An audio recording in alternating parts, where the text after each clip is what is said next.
Hello everyone, welcome to Bhatkal coaching centre. हम लेखपाल के लिए ग्रामीण विकास और मैथ की तैयारी आपके लिए करा रहे हैं और मुझे उम्मीद है आपकी तैयारी काफ़ी अच्छी चल रही होगी। जो हम क्लासेस करा रहे हैं वो आपको समझ में भी आ रही होंगी और आप जो तैयारी कर रहे हैं उस तैयारी में इसका भी थोड़ा लाभ मिल रहा होगा आपके लिए। ठीक है ना। ग्रामीण विकास के लिए जो हम क्लास करा रहे हैं आपके लिए वो आज क्लास नंबर 4 है। ठीक। और इससे पहले हम ग्रामीण विकास के 3 क्लास करा चुके हैं। पहली क्लास में हमने लेखपाल के पद का या ग्रामीण विकास का परिचय दिया था, हमने मापन के इतिहास बताया था। सेकंड क्लास में लेखपाल के पद के बारे में बताया था, उसके कार्य बताए थे। और थर्ड क्लास जो थी, तीसरी क्लास, उस क्लास में हमने भूमि की पैमाइश के बारे में बताया था। वो क्लास आपको उम्मीद करते अच्छी लगी होंगी और आपकी तैयारी भी उनसे अच्छी हुई होगी। अभी क्लास का कुछ गैप गैप हो गया था, कोई पर्सनल वजह की वजह से स्वास्थ्य सही नहीं था हमारा। तो आज हम कुछ टाइप ऑफ क्लास नंबर 4 लेके आ रहे हैं। हमने अभी टारगेट किया है कि आपको मंडे तक, जो नेक्स्ट मंडे है, नेक्स्ट जो आने वाला मंडे, उस तक हम ग्रामीण विकास को आपको पूरा करा देंगे। और मंडे के बाद से ग्रामीण विकास के हम डेली आपको क्वेश्चन कराया करेंगे। ठीक है ना। जैसे कि आपकी तैयारी ग्रामीण विकास की बहुत अच्छी हो जाएगी, उसमें हम ग्रामीण विकास के साथ जीएस के क्वेश्चन भी कराया करेंगे। ठीक है ना। और मैथ की क्लास अपनी चली रही है। जो लोग पहली बार इस क्लास को देख रहे हैं वो इससे पहले की 3 क्लास करा चुके हैं, वो भी देख लें जाके। ठीक है ना। तो ग्रामीण विकास की यदि हम बात करें तो ग्रामीण विकास के जिस दिन मैंने एक हिस्ट्री बताई थी, जिस दिन जिसके बारे में बताया था उस दिन मैंने बताया हुआ ग्रामीण विकास से तात्पर्य क्या है। तो ग्रामीण विकास से तात्पर्य है वो ये है कि ग्रामीण विकास का मतलब ये है कि अर्थव्यवस्था हमारी है, अर्थव्यवस्था के वे मुद्दे, वे छोटी छोटी चीज़ें छूट गई हैं, उनको विकसित करना, उनका अध्ययन करना हमारा ग्रामीण विकास कहलाता है। ठीक है ना। ग्रामीण के विकास के लिए सबसे जरूरी जो मेन चीज़ है वो क्या है, आपकी कृषि है। ग्रामीण तुम्हारा कृषि से जुड़ा हुआ है और जिसकी आप तैयारी कर रहे हो लेखपाल की, वो उसमें भी आपका किसका यूज है, कृषि का ही ज़्यादा यूज है। आपके पास कृषि भूमि होगी जिसको आपको तोलना नापना है वगैरह है। और उसके बाद मैं बताया था लेखपाल का मेन काम, एक काम और होता है जमाबंदी बनाना। और जमाबंदी में क्या होता है कि लास्ट वर्ष के लास्ट में हम देखते हैं कि इस खेत में कौन कौन सी फसलें हुई थी, वो चीज़ सब लिख के जमाबंदी में लिख के हमें तहसील जमा करना होता है। ठीक है ना। तो लेखपालों का ही वर्क भी होता है। ठीक है ना। तो ग्रामीण विकास के अंतर्गत आज हम जो पढ़ने जा रहे हैं वो पढ़ेंगे एक टॉपिक जिसका नाम है कृषि। तो कृषि के बारे में थोड़ा सा बताते हैं, क्लास स्टार्ट कर रहे हैं। ठीक है ना। और आपको क्लास स्टार्ट अच्छी लग रही है तो इसको शेयर जरूर कर दिया करो। ठीक है। तो कृषि की यदि बात करें हम, तो कृषि हमारे इंडिया के लिए कितनी जरूरी है वो इस बात से आप पता लगा सकते हो कि जिस समय हमारा इंडिया आज़ाद हुआ था 1947 में। ठीक है ना। फिर हमारा संविधान बना और फिर सरकार बनी। ठीक है ना। और सरकार जब बनने के बाद में हमारी एक पंचवर्षीय योजना स्टार्ट हुई थी, वो 1950 से 51 के आसपास स्टार्ट हुई थी, पहली पंचवर्षीय योजना। ठीक है ना। तो अगर हम तुम बताएं कि जिस समय हमारा देश आज़ाद हुआ और भारत की पहली सरकार बनी थी, उस समय 70% लोग जो थे वो कृषि से जुड़े हुए थे। 70% लोग, 70% लोग कृषि में काम कर रहे थे। ठीक है ना। तो समझ सकते हो कि देश की कितनी जनसंख्या कृषि में काम कर रही है। तो उस समय हमें कहाँ फोकस करना हो, कृषि पे ही फोकस करना था। ठीक है ना। तो इसके लिए पंचवर्षीय योजना क्या है बता दूंगा। देखो, जब हमारी सरकार बनी तो हमारी सरकार के जो मंत्री थे या हमारी सरकार थी, उन्होंने एक चीज़ सोची, बोले कि देखो हमारा देश है जो कई मुद्दों में पीछे पीछे पिछड़ा हुआ है। ठीक है ना। तो उन मुद्दों को सही करने के लिए, उन क्षेत्रों को सही करने के लिए इन्होंने 5 ईयर प्लान बनाया, पंचवर्षीय योजना बनाई कि एक पंचवर्षीय योजना में हम एक मुद्दे को या एक चीज़ को टच करेंगे और 5 साल के अंदर उसको काम करेंगे। जैसे कि मान लो किसी ने 5 साल के अंदर कृषि उठा ली, तो कृषि संबंधित जितनी भी योजना होंगी, जितना भी सुधार होगा वो 5 सालों में कर देंगे और कृषि को अच्छी लेवल पे लेके आएंगे। अगली 5 साल में उद्योग को उठा लेंगे तो उद्योग को अच्छी लेवल पे लेके आएंगे। ऐसा टारगेट किया, टारगेट कर करके हमने इंडिया के विकास करने का प्लान बनाया। ठीक है ना। तो आप सोचो प्रथम जो जो प्रथम पंचवर्षीय योजना बनी हमारी, वो किस पर आधारित थी, कृषि पर आधारित थी और जिसका उद्देश्य था ग्रामीण विकास। ठीक है ना। और 1950 से 51 के आसपास जो प्रथम पंच योजना थी, उसमें हमने जब एनडीपी देखी, एनडीपी जानते हो ना, एनडीपी से ये नेट डोमेस्टिक प्रोडक्शन, मतलब कुल घरेलू उत्पाद। और एक होता है जीडीपी, जीडीपी का ही सुधार रूप है एनडीपी। ठीक है ना। तो इसको हम राष्ट्रीय आय बोल सकते हैं। ठीक है ना। तो जो हमारी राष्ट्रीय आय थी, तो उस समय में राष्ट्रीय आय का मतलब समझ रहे हो ना, कि हमारे देश की जो इनकम थी, उस इनकम का 60% हिस्सा हमारा किससे आ रहा था, कृषि से आ रहा था। तो आप देख सकते हो कृषि हमारे कितनी ज़्यादा योगदान था कृषि का उस समय, ठीक है ना। फिर बाद में हमने उद्योग विकसित किए, सर्विसेज विकसित की। उसके बाद धीरे धीरे 2019 से 20 में आके हमारे एनडीपी में इसका हिस्सा 16.5% रह गया, मतलब सर्विस का, उद्योगों का और चीज़ों का हिस्सा बढ़ गया। लेकिन अभी लॉकडाउन की वजह से, कोविड के लॉकडाउन लगा था, उसमें हमारे उद्योग वगैरह बंद हो गए थे। तो 2020 से 21 में आके फिर से ये कृषि कितनी हो गई थी, 70% हो गई। बात समझ आई नहीं आई? तो अब आपका क्वेश्चन आ सकता है कि भारत में सबसे ज्यादा रोजगार के अवसर कहाँ उपलब्ध है, कृषि में उपलब्ध है, ठीक है ना। और 1950 से 51 में 70% लोग कृषि पर डिपेंड थे, लेकिन बाद में ये लोग कुछ उद्योगों की तरफ चले गए, कुछ डॉक्टर बन गए, कुछ इंजीनियर बन गए, बस सर्विस सेक्टर में चले गए। और कुछ लोग सर्विस सेक्टर में जाने के बाद इस समय वर्तमान में 57% लोग किस पर, कृषि से जुड़े हुए हैं या कृषि के ऊपर डिपेंड है। फिर भी किसी देश की जनसंख्या 50% कृषि पर डिपेंड हो, ये बहुत बड़ी बात होती है, ठीक है ना। तो कृषि का योगदान कितना है हमारे विकास में, ये आप जान सकते हो, ठीक है ना। अब हम देखते हैं कृषि से संबंधित कुछ फैक्ट हैं, जो फैक्ट आपको एग्जाम में कई कई बार पूछे जाते हैं, ठीक है ना। इन फैक्टों के ऊपर चलते हैं, थोड़ी सी बात करते हैं अपनी।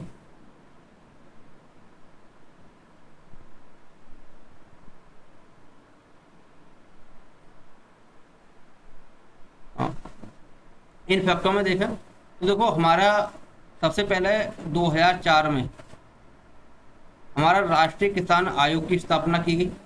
राष्ट्रीय किसान आयोग इसलिए बनाया गया, किसानों की हेल्प करने के लिए, किसानों की जो किसानी है या कृषि है, कृषि में सुधार करने के लिए, कृषि में तकनीकी व्यवस्था देने के लिए एक आयोग की स्थापना हुई, राष्ट्रीय किसान आयोग, और जिसके अध्यक्ष थे MS स्वामीनाथन।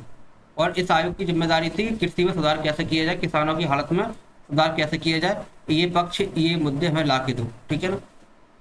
क्लियर? तो ये क्वेश्चन आ सकता है तुम्हारा, राष्ट्रीय किसान आयोग की स्थापना कब हुई। इसके बाद राष्ट्रीय किसान आयोग की स्थापना हुई तो इसने बहुत सारी सिफारिशें की थी। उन सिफारिशों में से एक सिफारिश थी, इन्होंने कहा कि राष्ट्रीय किसान नीति बनाओ, हुई राष्ट्रीय किसान नीति बनाओ। और इस राष्ट्रीय किसान आयोग की सिफारिश में 2007 में राष्ट्रीय किसान नीति बनाई गई, ठीक है ना। इसके तहत भी काफी चीजें बताई गई थी, ठीक है ना। और राष्ट्रीय किसान आयोग ने एक सलाह और दी, वो इन्होंने दिया कि जो कृषि जो है वो हमारा समवर्ती सूची में शामिल किया जाए, समवर्ती, ठीक है। समवर्ती सूची, ये सूची क्या होती है, तो देखो हमारे संविधान में कुछ अनुसूचियां दी गई हैं, और उन अनुसूचियों में एक अनुसूची हमारी है, वो अनुसूची है 7। तो अनुसूची 7 में हमारे कुछ सूचियां दी गई हैं, उनमें 3 सूचियां, एक राज्य सूची है, एक केंद्र सूची, एक संघ सूची है, सॉरी पढ़ा होगा आपने, एक समवर्ती सूची है। तो राज्य सूची वो सूची है, राज्य सूची में कुछ विषय लिखे हुए हैं, इसमें वो विषय लिखे हुए हैं जिसमें राज्य सरकार कानून बनाती है या जिसकी देखभाल की जिम्मेदारी किसकी है, राज्य सरकार की है। संघ सूची में जो विषय लिखे हुए हैं उन पर कानून बनाने का काम या उनकी देखभाल करने का काम संघ सरकार का है, मतलब केंद्र सरकार का है। और समवर्ती सूची में जो विषय दिए जाते हैं उनकी देखभाल राज्य सरकार भी करती है, केंद्र सरकार भी करती है, दोनों मिलकर काम करते हैं, ठीक है ना। तो हमारा कृषि उस समय राज्य सूची में था, तो इन्होंने कहा कि कृषि को समवर्ती सूची में लेके आओ, जिससे कि राज्य सरकार और केंद्र सरकार दोनों मिलकर इस कृषि में क्या कर सके, विकास कर सके, कृषि की उन्नति कर सके। लेकिन इनकी सिफारिश के बाद भी, इनकी सिफारिश के बावजूद भी आज तक इनकी सिफारिश मानी नहीं गई, और कृषि अब भी किस में है, राज्य सूची का विषय है। तो ये क्वेश्चन आपका आ सकते हैं कि कृषि बताओ किस सूची में आता है, तो राज्य सूची में आता है। राष्ट्रीय किसान नीति कब बनी थी, 2007 में बनी थी, ठीक है ना।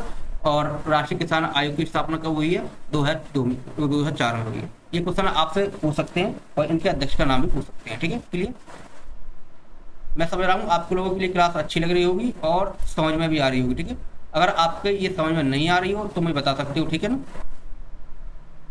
आप कमेंट बॉक्स में जरूर बताएं कि आपको कैसी लग रही है क्लास, ठीक है। इसके बाद में एक चीज बताऊं कि इसका एक संस्था और बनाई गई जिसका नाम था भारतीय कृषि अनुसंधान केंद्र की स्थापना 1929 में। तो भारतीय कृषि अनुसंधान केंद्र है जो हमारा दिल्ली में स्थित है, जिसका मुख्यालय, और इसकी स्थापना कब हुई है, 1929 में। देखो अनुसंधान केंद्र को जानते हैं ना, देखो अनुसंधान केंद्र जो होते हैं वो होते हैं खोज, अन्वेषण बोलते हैं, जहाँ नई नई चीज़ों की खोज की जाती है। तो कृषि के नए नए बीज, कृषि की नई नई तकनीकियाँ, नई नई यंत्र जो खोज करने की जिम्मेदारी है वो भारतीय कृषि अनुसंधान की है, ठीक है ना। तो इसकी स्थापना 1929 में दिल्ली में हुई है, ठीक है ना। इसको पूसा संस्थान भी कहते हैं। इसको पूसा संस्थान क्यों कहते हैं, इसके पीछे एक कहानी है। कहानी ये है कि देखो हमारे भारत में उस समय कोई भी संस्थान नहीं था, कुछ भी नहीं था, ठीक है ना। 1905 की बात थी। 1905 में एक अमेरिकी समाज सेवक थे, और इन अमेरिकी समाज सेवक का जो नाम था वो नाम था हेनरी फिफ्स। तो हेनरी जो फिफ्स थे, अमेरिकी समाज सैनिक थे, ये भारत आए थे, और भारत में उन्होंने किसानों की हालत देखी, और किसानों की हालत देखने के बाद बोले अपने यहाँ तो कोई ऐसी संस्था ही नहीं है किसानों के भले के बारे में सोचती हो, जो किसानों को मतलब तकनीकी सुविधा प्राप्त करे, किसानों के लिए उन्नत बीज दे, ऐसी आपके यहाँ तो कोई संस्था ही काम नहीं कर रही है। तो इन्होंने किसान कृषि की में अच्छी व्यवस्था हो जाए या कृषि में अच्छा उत्पादन हो, उसके लिए इन्होंने 3000 पाउंड का एक दान दिया, और इनके दान दिया, और उस दान से बिहार के पूसा में, बिहार है ना, बिहार में एक जगह पूसा, तो बिहार के पूसा में एक संस्था खोली गई, ठीक है ना, और उसका नाम स्टार्टिंग में पूसा संस्था ही रखा गया, ठीक है। और इसने किसके लिए काम करना स्टार्ट कर दिया? किसानों के लिए, किसानों के बारे में सोचने के लिए, ठीक है। तो किसानों की संस्था बिहार में बन गई, ठीक है। लेकिन बिहार एक कैसा है, बिहार तुम्हारा बाढ़ के लिए जाना जाता है, जहाँ बिहार का स्वरूप कोसी नदी कहलाती है, आप लोगों को पता ही, सब लोगों ने पढ़ा होगा ज्योग्राफी में। तो उसकी वजह बाढ़ आने की वजह से ये बिल्डिंग बनाई गई थी, तहस नहस हो गई, और ये काम अपने सुचारू रूप से नहीं कर पा रही थी। इसलिए हमने क्या किया कि जो बिहार से पूसा संस्थान थी, इसको यहाँ से हमने शिफ्ट कर दिया दिल्ली में, ठीक। कब कर दिया? दिल्ली में। और दिल्ली में इसका नाम कहा जाने लगा पूसा संस्थान, और पूसा संस्थान का बाद में नाम चेंज करके क्या पड़ गया? भारतीय कृषि अनुसंधान केंद्र, ठीक है। ये इसकी कहानी है, ठीक है, क्लियर। अब बाद में भाई आप सोच रहे हो कि पूसा में जो बिल्डिंग बनी थी, वो बिल्डिंग तो सब हो गई, यहाँ नहीं, खाली मुख्यालय तो आ सकता है कि अब मुख्यालय यहाँ नहीं दिल्ली में होगा, दिल्ली में बिल्डिंग अलग बनाई गई होगी, यहाँ बिल्डिंग अलग होगी। तो पूसा में जो बिल्डिंग रह गई होगी उसका क्या किया? तो पूसा में जो बिल्डिंग रह गई, ठीक है ना, जो बिल्डिंग वहाँ रह गई, तो उसका नाम स्टार्टिंग में उन्होंने रख दिया कृषि अनुसंधान स्टेशन। कृषि अनुसंधान स्टेशन, ये ये अनुसंधान है, ठीक है, देख लेना, अनुसंधान है। बाद में इसी बिल्डिंग का नाम उन्होंने रख दिया राजेंद्र कृषि विश्वविद्यालय, ठीक है ना। तो राजेंद्र कृषि विश्वविद्यालय कुछ नहीं है, जो हमारे पूसा में संस्था बनाई गई थी उसी का नाम है, ठीक है। यहाँ कृषि संबंधित एजुकेशन होती है, पढ़ाई दी जाती है। अगर आपको किसी को एग्रीकल्चर करना है बिहार में, तो कहाँ जाएगा? वो राजेंद्र कृषि विश्वविद्यालय में जाएगा, ठीक है। इसके बाद हम आगे बढ़ते हैं। एक हमारा संस्था और है केंद्रीय बागवानी है, ये केंद्रीय बागवानी संस्था, ये कहाँ? नागालैंड में है, ठीक है। और नागालैंड में एक जगह है मेजी फेमा में, ठीक है। ये चीज़ आप याद कर सकते हो, ठीक है ना। तो ये थोड़ी संस्था थी जिनके बारे में मैंने आपको बताया है, ये आपको फैक्ट है जो याद करने पड़ेंगे, और एग्जाम में यहाँ से क्वेश्चन पूछा जाता है, ठीक है। ये स्टैटिक जीके भी बोल सकते हैं इसको, ये ग्रामीण विकास से संबंधित है, ये अन्य जीएस में भी इसको पूछ सकते हैं कभी कभी। आगे बढ़ते हैं हम।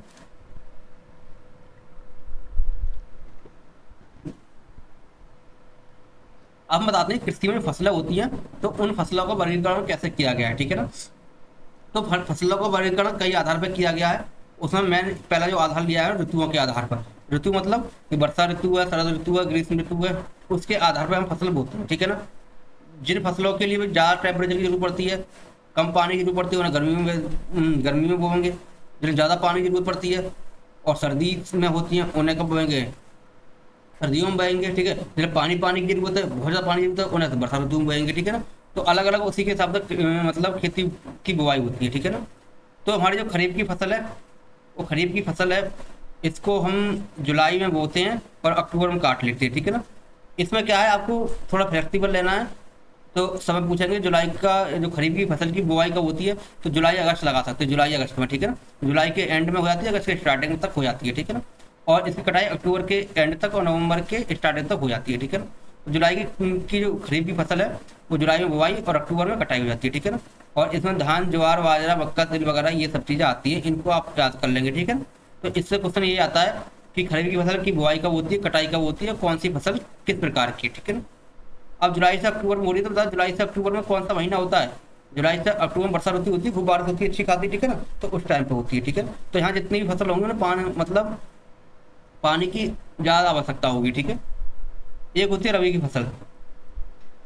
रबी की फसल नवंबर से लेकर अप्रैल में होती है, नवंबर से लेकर अप्रैल तक वर्षा हमारे यहाँ कम होती है और ठंड का मौसम होता है। तो जहाँ टेम्परेचर कम है, जिन फसल के लिए टेम्परेचर कम की आवश्यकता होती है, वो रबी की फसल होती है। आप देखो, तुम तो क्वेश्चन पूछोगे कम टेम्परेचर में कौन सी फसल हो सकती है, तो रबी की फसल हो सकती है।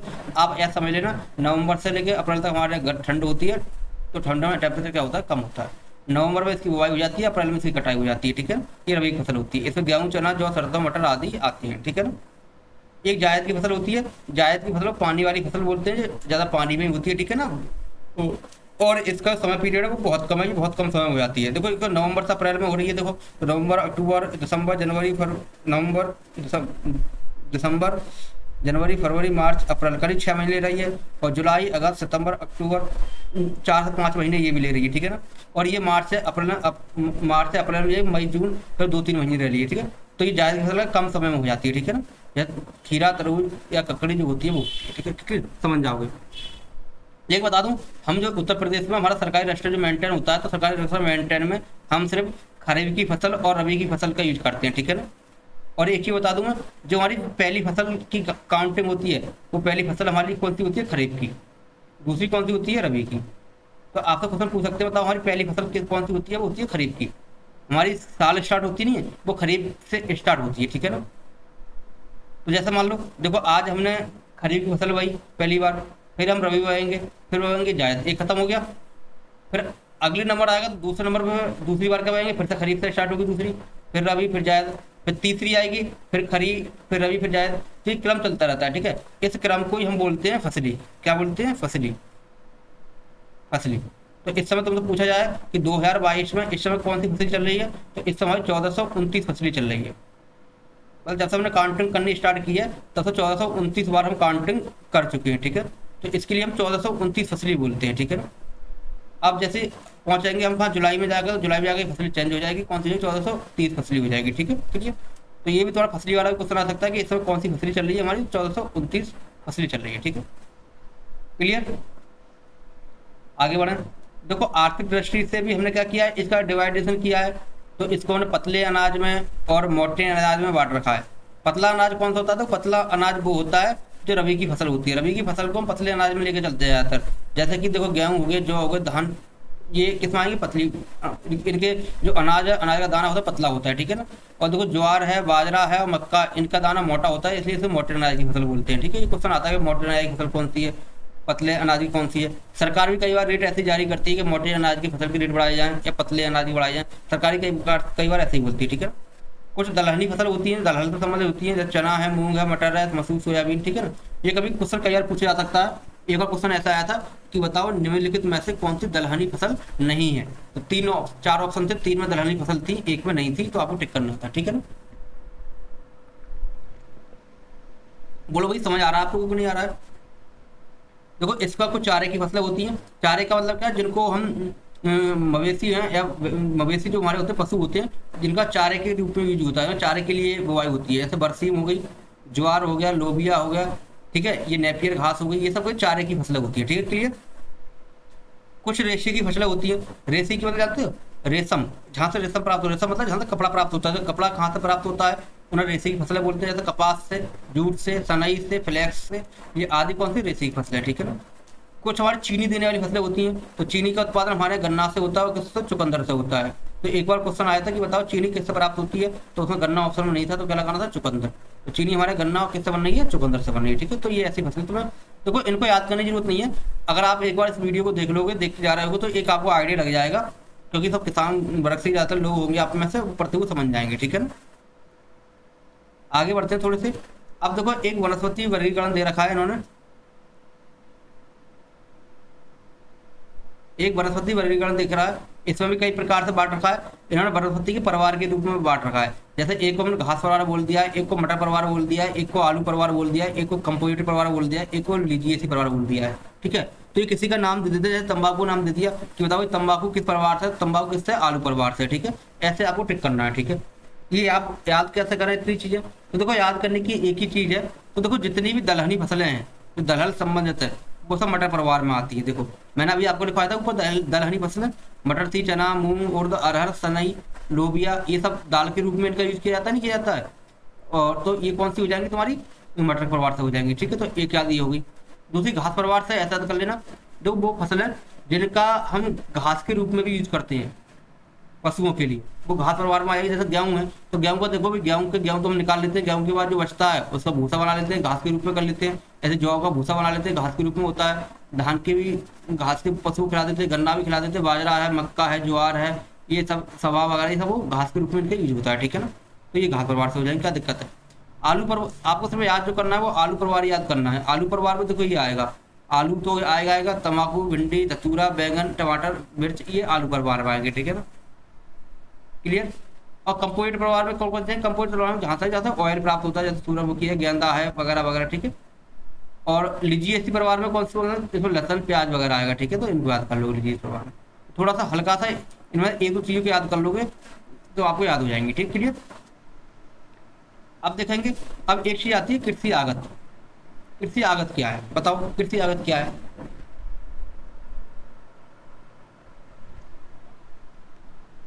अगर कृषि आगत के बारे में हम जाने तो कृषि आगत किसे कहते हैं? देखो, जो जो चीजें कृषि की उत्पादकता बढ़ा दें या उत्पादकता बढ़ाने में सहायक है, उन सबको कृषि आगत बोलते हैं। जैसे बीज है, और बीज हमारे कई प्रकार के होते हैं, कुछ उन्नत बीज होते हैं, कुछ खराब बीज होते हैं, कुछ अच्छे बीज होते हैं। जैसा बीज लगाओगे उत्पादकता वैसे ही आएगी। सिंचाई अच्छी करोगे तो सिंचाई से भी उत्पादकता बढ़ती है। उर्वरक जानते हो भाई, जो खाद बीज लगाते हैं, खाद लगाते नहीं, कृषि यंत्र अच्छे होने चाहिए हमारे पास, कृषि साफ होनी चाहिए, ये सब क्या है कृषि आगत है, जिनसे क्या हमारी कृषि की उत्पादकता बढ़ जाती है, ठीक है। तो अब इनको धीरे धीरे पढ़ाएंगे हम कि बीज क्या है, सिंचाई क्या है, उर्वरक क्या है, कृषि यंत्र क्या है और कृषि साख क्या है। इन सब क्वेश्चन आते हैं और इन सबको हम धीरे धीरे पढ़ाएंगे, ठीक है ना। तो अभी थोड़ा समय लेते हुए मैं बीज के बारे में आपको बता सकता हूँ बीज क्या है। देखो, यदि बीज के बारे में बताऊंगा तुम्हें तो बीज की हमने कई कैटेगरी बांट रखी है, ठीक है। बीज की क्वालिटी के हिसाब से, कैसी क्वालिटी है, ठीक है ना। तो इसकी क्वालिटी के हिसाब से बताऊंगा तुम्हें। तो बीज की शुरुआत होती है, जैसे मान लो हम कोई गेहूँ, बाजरा कुछ भी उगाते हैं, तो जो बीज आता है मार्केट से बीज लेके आते हैं नहीं, तो मार्केट से बीज हमारा ऐसे ही नहीं मिल जाता, हम गए और बीज लेके चले आए, ठीक है ना। तो बीज की प्रक्रिया कहाँ से स्टार्ट होती है, ठीक है। तो देखो, बीज की प्रक्रिया जो स्टार्ट होती है वो होती है लैब से। कोई भी कंपनी होती है, सबसे पहले लैब में कोई बीज को निर्माण करती है, नए बीज का। जैसे कोई हाइब्रिड बीज वगैरह बनाया, मार्केट में नए नए बीज आते रहते नहीं, आते रहते हैं, तो कहाँ से सबसे पहले लाइब्रेरी में बनाए जाते हैं और ऐसे बीज बनाए जाते हैं जिनसे कि उत्पादकता बढ़ जाए, ठीक है। इसलिए नए नए बीज बनाए जाते हैं, बोलो हाँ या ना। तो लाइब्रेरी में सबसे पहले जो बीज बनाया गया है उसको बोलते हैं मूल बीज। तो सबसे पहला बीज मूल बीज होता है, ठीक है ना। इसकी जो आनुवंशिक शुद्धता होती है 100% होती है। ये प्रथम श्रेणी में आते हैं सबसे पहले, ठीक है।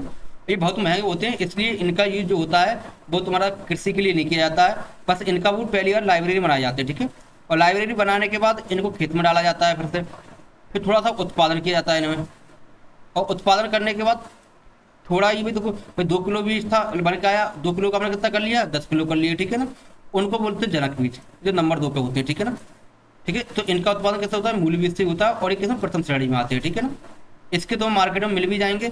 मार्केट में अगर जनक बीज होगा तो उसके थैले में पीला टैग लगा हुआ होता है, ठीक है ना। आप जनक बीज को खेतों में बोवाएंगे, ठीक है ना। जब खेतों में बोवाएंगे तो और ज्यादा बीज उत्पन्न होगा, तो उसको बोलते हैं आधार बीज, मतलब फाउंडेशन बीज बोलते हैं इसके लिए, ठीक होता है फाउंडेशन बीज। इसका उत्पादन किससे होता है, जनक बीज से होता है। और ये किस्म द्वितीय श्रेणी में आ जाती है, किसमें आ जाते हैं, द्वितीय श्रेणी में। भाई ये दोनों प्रथम में है, ये द्वितीय श्रेणी में आ जाती है। और इनके थैले होते हैं, उन पर कौन सा टैग होता है, सफेद टैग होता है, ठीक है। लेकिन अभी तक ये किसान लोगों के लिए नहीं मिल पाए हैं, ठीक है ना। अब आधारी बीज जो निकल के आते हैं, उन आधारी बीज के लिए हम भेज देते हैं एक संस्था के पास, जिनका नाम है राष्ट्रीय बीज निगम। आधारी बीज राष्ट्रीय बीज निगम के पास जाएगी, तो राष्ट्रीय बीज निगम क्या करेगा, इसका देखेगा इसको भाई कैसा उत्पादन है, कैसी चीज़ है, इससे किस मतलब ज़्यादा हाइब्रिड तो नहीं है, मतलब किसी को खाने में बॉडी में नुकसान तो नहीं होगा, ज़मीन को नुकसान तो नहीं हो रहा है, बाद में इनको अच्छा लगता है, तो इसको ये राष्ट्रीय राज्य में इसको प्रमाणित कर देती है। तो उस बीज का नाम पड़ा प्रमाणित बीज।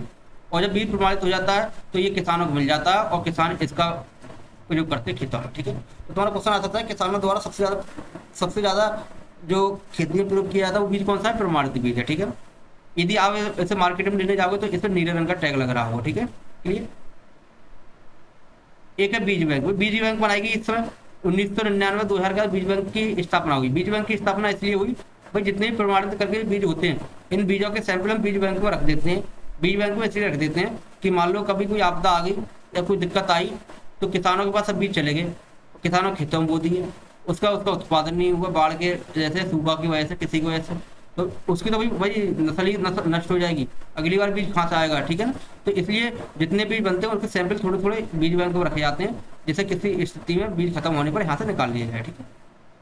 देखो ये मेन प्रकार से 4 प्रकार के बीज होते हैं यहीं तक के, और ये तुम्हारे मार्केट में मिलते हैं, ठीक है। अब इसके बाद क्या होता है, किसान प्रमाणित बीज खरीद के लेके आते हैं, पता है तुम्हें।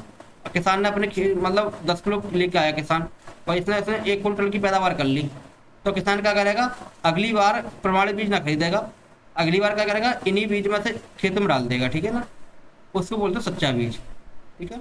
ये किसी संस्था द्वारा प्रमाणित नहीं होता है, किसान द्वारा उत्पादन होता है, किसान खुद ही इसको डाल देते हैं, ठीक है ना। और इसकी गुणवत्ता में संदेह रहता है, लेकिन फिर भी मान लेते हैं कि इसकी गुणवत्ता सही होगी, ठीक है, ठीक है। इसे न्यूनतम स्तर का बीज कहते हैं, ठीक है। एक अवमानक बीज होता है। अवमानक बीज क्या होता है, देखो अवमानक बीज एक ऐसा बीज होता है जिसकी जो उत्पत्ति होती है या जिसकी उत्पादन होता है वो मौसम की प्रतिकूल कंडीशन में होता है, और ये माना जाता है कि इसकी गुणवत्ता कम होगी, ठीक है ना, लेकिन फिर भी कम इसको प्रमाणित कर दिया जाता है, ठीक है ना। इसको बोलते हैं अवमानक बीज, क्लियर। तो ये आपके बीजों के बारे में बताया मैंने, एक ही छोटी सी वीडियो है, आपको अच्छी लगी होगी, ठीक है ना। और इसी प्रकार से हम जल्दी से जल्दी आपकी इसे खत्म करने की कोशिश करेंगे, ग्रामीण विकास, और आप लोग इसके नोट बनाते चलो, और क्लास अच्छी लगे तो इसको शेयर करते चलो, ठीक है ना।